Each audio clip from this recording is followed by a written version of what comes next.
ஒழுக்கமாவோ அல்லது வெற்றிக்காகவோ போராடிக்கிட்டு இருக்கிற ஒரு நபர்கிட்ட இருக்கக்கூடிய 10 அடையாளங்கள்.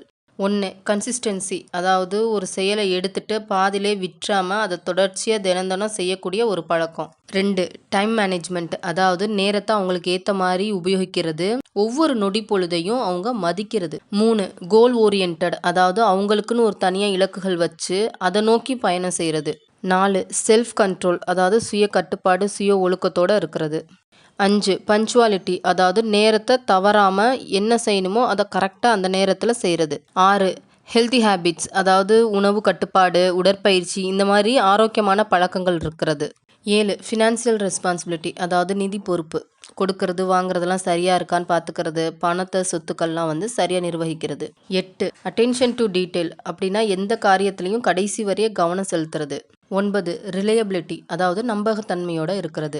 10. அடாப்டபிலிட்டி, அப்படின்னா எந்த விதமான மாற்றத்தையும் ஏற்றுக்கிட்டு அதுக்கு தகுந்த மாதிரி பொருந்திக்கிட்டு போகக்கூடிய ஒரு தன்மை. நான் சொன்ன இந்த விஷயங்கள் உங்களுக்கு யூஸ்ஃபுல்லாக இருந்துச்சுன்னா இந்த வீடியோக்கு ஒரு லைக் கொடுத்துட்டு உங்களோட ஒப்பீனியனை எனக்கு கமெண்ட்டில் சொல்லிடுங்க.